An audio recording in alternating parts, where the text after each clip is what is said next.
여러분 안녕하세요.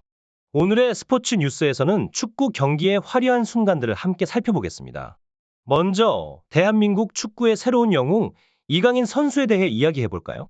이강인 선수의 마법 같은 왼발이 바로 어제 저녁 우리나라를 극적으로 구해냈습니다. 상상조차 하기 어려운 이 순간이 현실로 다가온 것인데요. 이강인 선수의 완벽한 왼발 코너킥과 후반전 프리킥으로 동점골을 성공시키며 한국이 패배의 위기에서 벗어날 수 있었습니다. 정말 대단한 일이죠. 그런데 여기서 끝이 아닙니다. 황인범 선수도 주목할 만한 활약을 펼쳤어요. 말레이시아 선수가 황인범 선수의 발을 밟는 상황이 벌어졌지만 그럼에도 불구하고 한국팀은 압도적인 경기력을 보여주었습니다. 말레이시아의 골은 17년 만에 성공한 득점이었는데요. 우리 한국을 상대로 이뤄낸 클린스만 감독 하의 팀의 득점은 정말 무서운 존재감을 드러냈습니다. 하지만 한편으로는 서영우 선수의 실수가 아쉬움을 남겼습니다. 중요한 순간에 벌어진 실수는 팬들을 당황하게 만들었죠. 이런 상황에서도 클린스만 감독은 침착함을 잃지 않고 경기를 지켜봤습니다. 한국 축구 대표팀은 클린스만 감독의 지휘 아래 25일 카타르 아라쿠라 알자노 스타디움에서 말레이시아와의 아시안컵 조별리그 3차전을 치렀는데요. 경기의 첫 골은 전반 21분에 이강인 선수의 코너킥을 정우영 선수가 헤딩으로 마무리하며 성공시켰습니다. 그는 공을 멋지게 걷어냈지만 VAR 판정 결과 공이 라인을 넘었다고 확인되어 골로 인정되었죠. 말레이시아의 밀집 수비는 굳건했지만 결국 이강인 선수의 예리한 왼발 크로스가 그들의 방어벽을 흔들었습니다.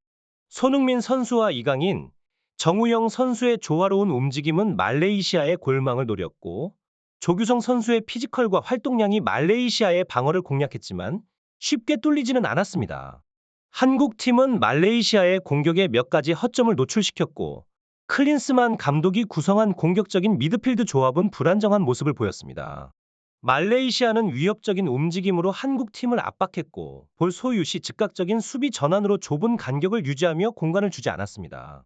한국 팀은 측면에서의 원투 패스와 공중볼로 기회를 엿보려 했지만 말레이시아의 강력한 압박과 역습을 생각하면 예상치 못한 상황이 발생할 수도 있었습니다.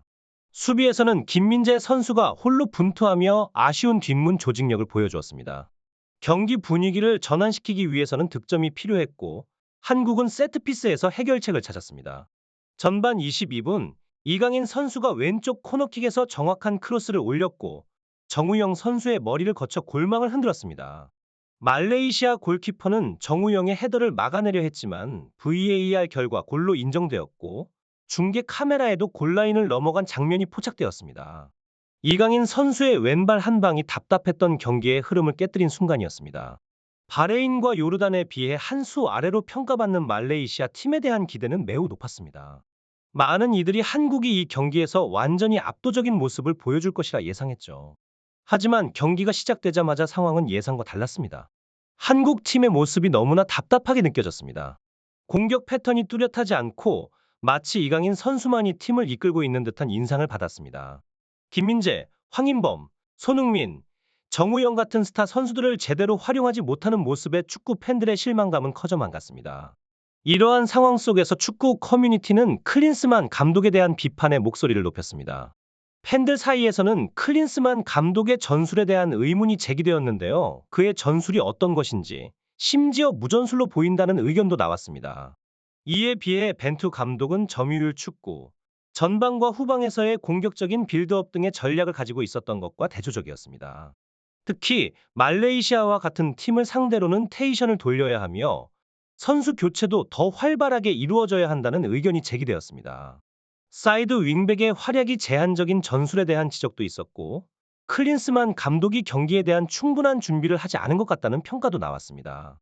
클린스만 감독에 대한 비판은 그가 과거 미국 대표팀 감독을 맡았을 때의 성적을 들며 더욱 거세졌습니다.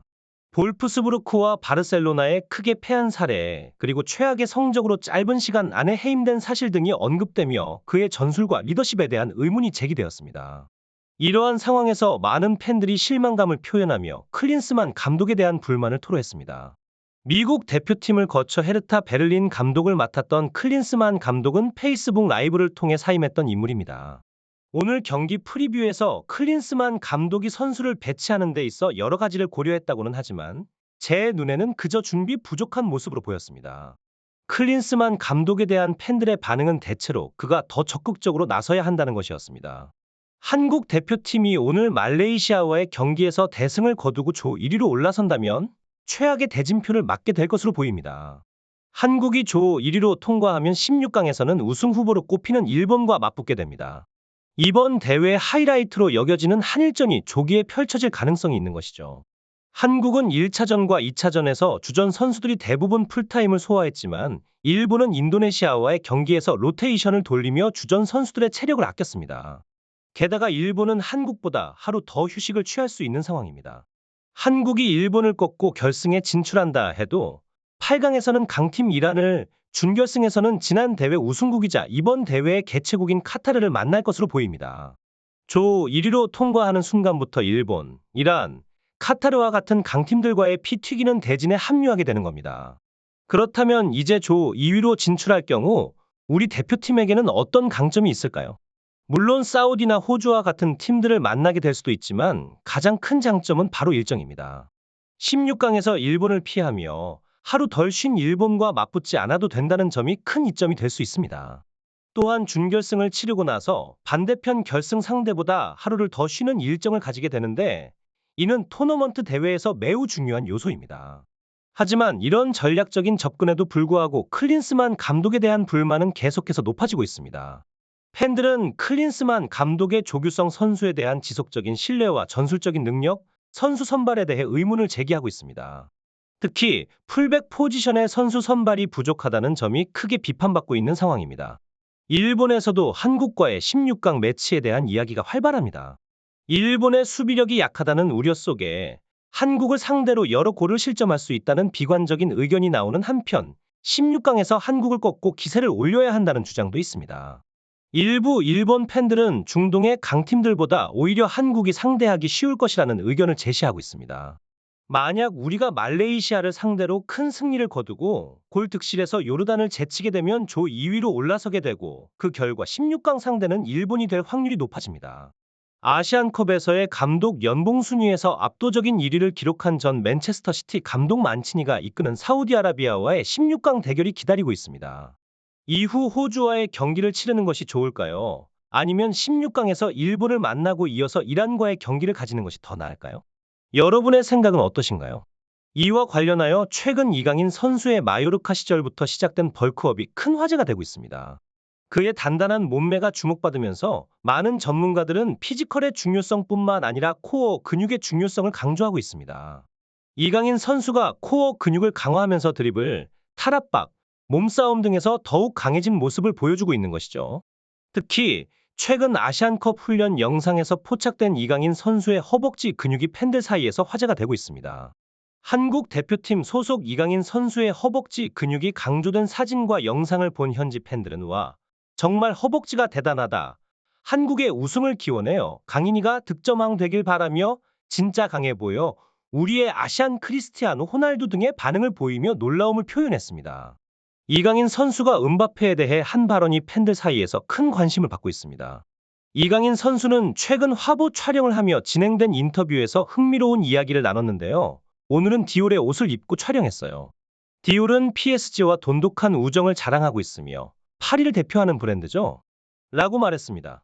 팀 동료들의 반응에 대해 묻자 이강인 선수는 팀원들은 제가 무엇을 입고 어떤 화보에 나오는지 매우 관심이 많아요. 다들 제 어릴 적 사진과 대표팀 사진을 찾아와서 놀리곤 해요. 이번 화보를 보면 분명히 또 놀리고 웃을 거예요. 라고 말했습니다. 특히 프랑스 선수들, 그 중에서도 음바페에 대해서는 음바페는 저를 놀리기 위해 태어난 것 같아요. 아마 제일 크게 웃고 떠들지 않을까요? 라며 웃으며 대답했습니다. 이강인 선수의 이런 발언은 축구 커뮤니티에서 화제가 되며 많은 공유를 받고 있습니다. 오늘의 영상은 여기까지입니다. 끝까지 시청해 주셔서 감사합니다. 앞으로도 건강하시고 더 좋은 영상으로 찾아뵙겠습니다. 구독과 좋아요도 잊지 말아주세요. 감사합니다.